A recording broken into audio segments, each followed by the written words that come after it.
ഇന്ന് നമുക്കൊരു അവിയൽ വെക്കാം. അതിനകത്ത് വേണ്ട പച്ചക്കറികൾ, ഇതിനകത്ത് പടവളങ്ങയുണ്ട്. നമുക്ക് ഇഷ്ടമുള്ള പച്ചക്കറികളെല്ലാം ഇടാം. പക്ഷേ എങ്കിലും ഞാൻ ഇതിനകത്ത് പടവളങ്ങ, വെള്ളരിക്ക, കുമ്പളങ്ങ, മുരിങ്ങയ്ക്ക, പച്ചക്കായ, ക്യാരറ്റ്, പിന്നെ പുളിക്ക് വേണ്ടി മാങ്ങ ഇഷ്ടമുള്ളവർക്കിടാം.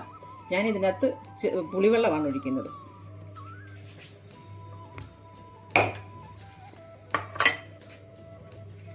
അതേ അടുപ്പ് കത്തിച്ച് അതിനകത്ത് കുറച്ച് വെളിച്ചെണ്ണ ഒഴിച്ച് ചേനയൊന്ന് വഴറ്റിയെടുക്കാം.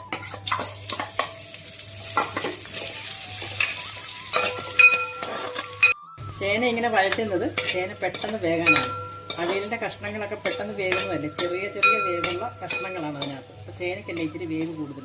അപ്പോൾ അതിനകത്ത് വെളിച്ചെണ്ണയ്ക്കകത്ത് വാട്ടുമ്പോൾ പെട്ടെന്ന് വേകും. അതിനാണ് വെളിച്ചെണ്ണയ്ക്കകത്ത് ആദ്യമേ ചേന വാട്ടിയെടുക്കുന്നത്.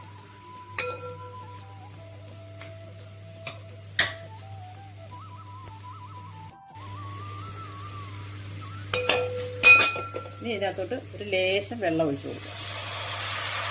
കുറച്ച് വെള്ളം ഒഴിച്ചിട്ട് കഷ്ണങ്ങളെല്ലാം ഇതിനകത്തിടാം. പച്ചമുളക് ഇതിനകത്ത് പൊളന്നാണ് ഇട്ടിരിക്കുന്നത്. അരച്ച് ചേർക്കേണ്ടത് അരച്ച് ചേർക്കാം.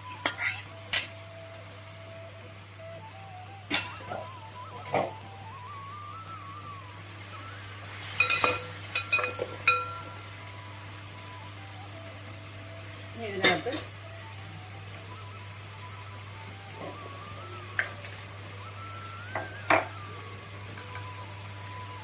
ഒരു 1/4 ടീസ്പൂൺ മഞ്ഞൾപ്പൊടി,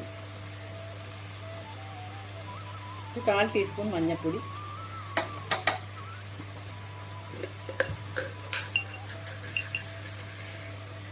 ഒരു 1/2 ടീസ്പൂൺ മുളക് പൊടി,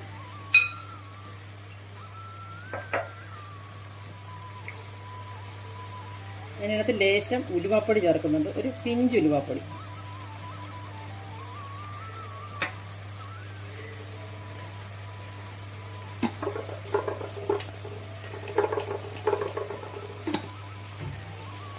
ആവശ്യത്തിനുള്ള ഉപ്പും കൂടെ ചേർത്ത്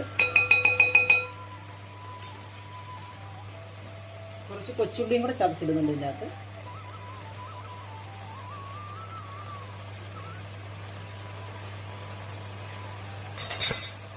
എന്നിട്ട്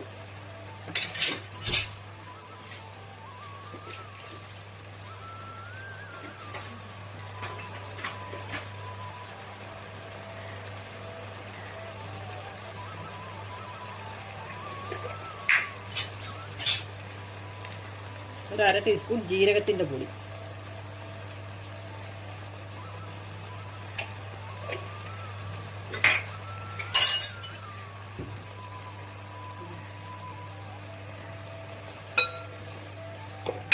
എല്ലാം കൂടെ ഇളക്കി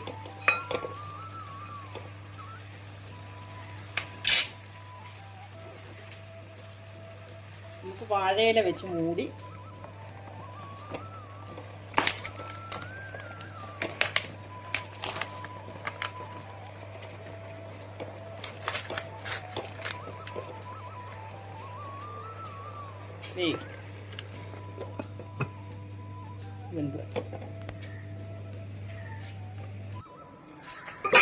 ഏകദേശം ഒരു 10 മിനിറ്റ് ആയിട്ടുണ്ട്.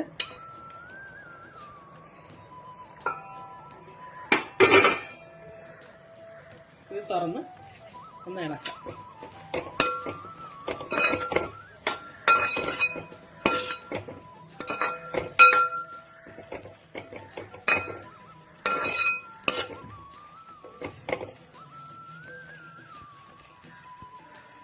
ഞാൻ വാളംപുളി പിഴിഞ്ഞാണ് ഒഴിക്കുന്നത്. ഒരു സ്പൂൺ മതി, ഒരുപാട് പുളി വേണ്ട, കുറച്ച്. ഒരു സ്പൂൺ ഉണ്ട്. ഇത് ഒന്നുകൂടെ ഇളക്കി കൊടുത്ത്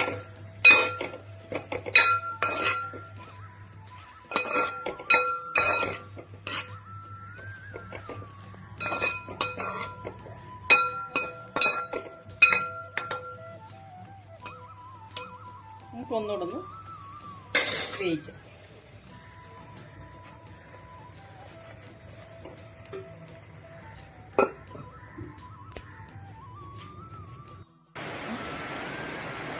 മൂടി തുറന്ന് തേങ്ങാപ്പീര ഇട്ട് കൊടുക്കാം. 1 കപ്പ് തേങ്ങാപ്പീര ഉണ്ട്. ഇത് വലിയൊരു കപ്പ്.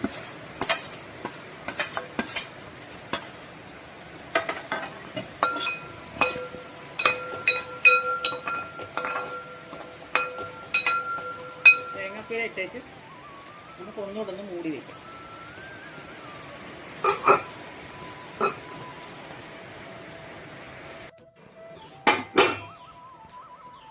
നമുക്ക് തുറന്ന് ഇതുകൊണ്ട് ഇളക്കി ഇതിനകത്ത് ഉപ്പൊക്കെ മതിയോ ഒന്ന് നോക്കണം.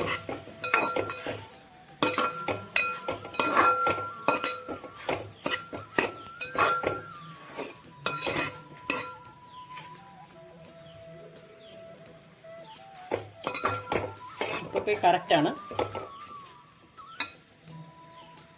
ഇനി ഇതിനകത്ത് കുറച്ച് പച്ചക്കറി വേപ്പില ഇട്ട് കൊടുത്ത്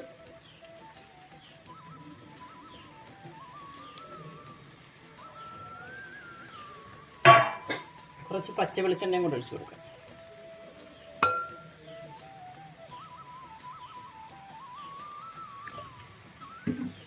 എന്നിട്ട് നന്നായിട്ട് ഇളക്കി യോജിപ്പിച്ച് മൂടി വയ്ക്കാം.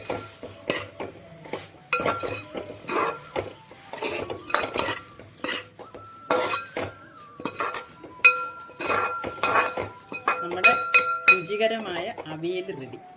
ഇത് ഉണ്ടാക്കി നോക്കിയിട്ട് എല്ലാവരും അഭിപ്രായം പറയണേ.